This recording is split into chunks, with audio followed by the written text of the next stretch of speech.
Regulators were warned in 2018 that Silicon Valley Bank was the highest risk bank in the country, with more than 90% of their deposits not insured. In spite of that warning, regulators did nothing. 5 years they had to know this is a disaster, but they did nothing to stop this collapse.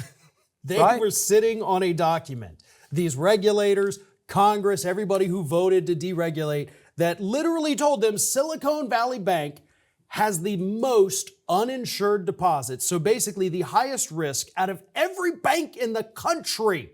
This one has screwed the pooch and it will screw up again. And they said, well, we're going to do it anyway. What information did they have, Farron? What were the important signs that say, okay, first of all, Trump leads the charge to undo Dodd-Frank, okay, during his administration. Biden comes in office, has 2 years to fix it, and doesn't fix it at all. Right. Not only doesn't fix it, but doesn't add new regulators to say, look, Dodd-Frank is not there to protect us. Dodd-Frank said that a bank needed to have $250 million worth of cushion. Yeah. Now it was dropped to $50 million for mid-sized banks. Trump did that. Biden did nothing about it. Yeah. What's your take? And Silicon Valley Bank had 90% of their total deposits. So 90% of the so-called money held in this bank was uninsured, which meant they were most prone to having a run on the bank and running out of cash after, 10% of the money had been withdrawn. They would be left with nothing. And then you have everyone else losing all of their money because it's not FDIC regulated. Right. Okay, so here's the problem. Say you have $50,000 in the bank. You say, well, I've got insurance for $250,000. Yeah. It doesn't mean anything because once the bank goes, everybody goes. Yeah. And there's no way to get that. You're not safe because of that $250,000. I don't know why people think that. But in this situation, you might ultimately get it back, but it's going to be a fight. And if you need that money to live, it's going to be a big fight. But listen, as I was looking at this story, I was thinking back to a story you and I did when there was a failure to prosecute after the bank burned down 2008, right? Yeah. And there was nobody was prosecuted. I remember Obama ran on the ticket to where I'm going to throw some people in jail. We're going to stop all this. He puts Eric Holder in charge, the Attorney General. Nobody goes to prison. Nobody is even indicted. Whereas you control, it's almost like it doesn't make any sense. But you look with Ronald Reagan of all people.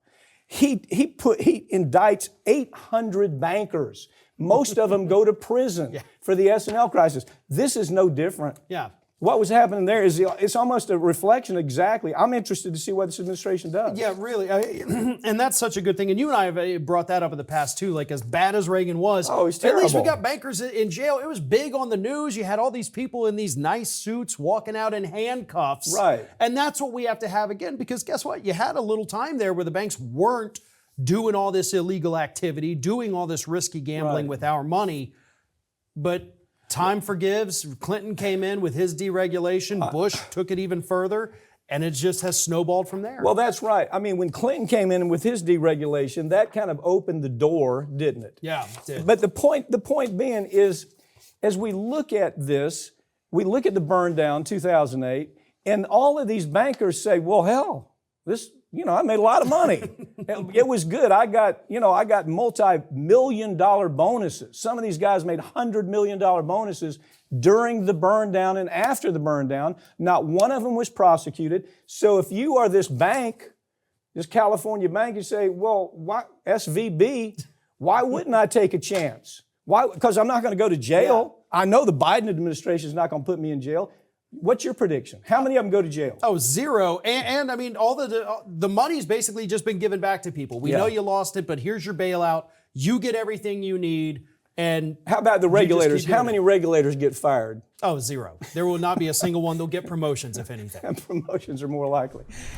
A police union executive has been arrested for running a massive drug smuggling operation out of her home for the past 8 years, sending drugs all over the country by disguising them as wedding gifts and candy.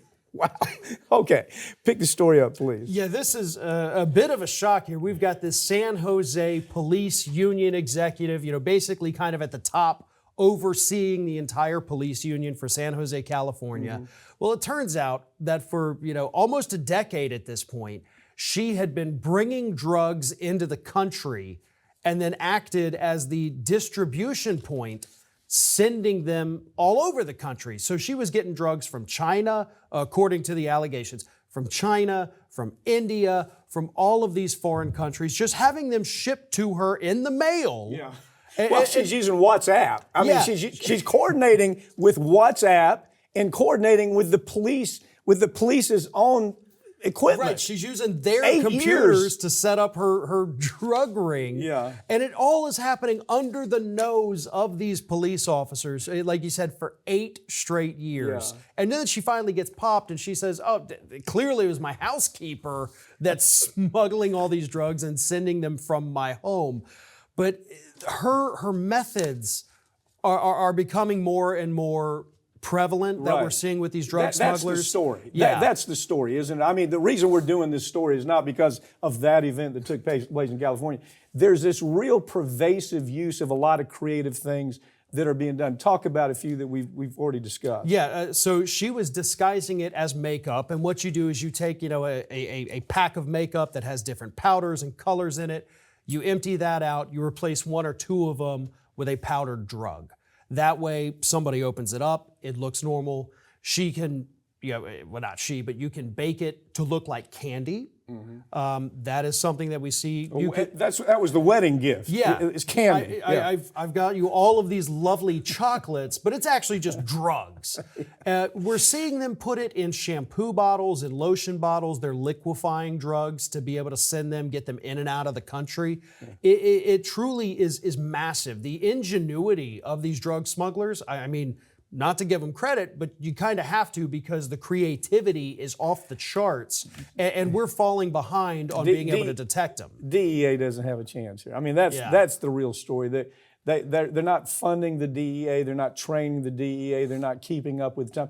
We talked about one where they're putting where tourists are bringing the drugs back in. The magnet story. What the cartels down in Mexico have started doing is they'll put a package of drugs with a giant magnet on top, cover it in mud on a road.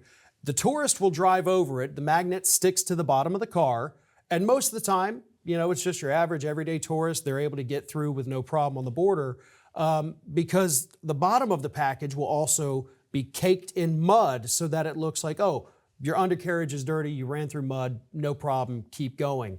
So they're using anyone as a mule that they can find, even people who don't know they're being used. And of course, that creates massive problems for these people when they get caught because they had no idea that they were bringing drugs into the country. This story tells me that the DEA is fighting a losing battle and somehow, if they're serious about it, need to adjust. Yeah.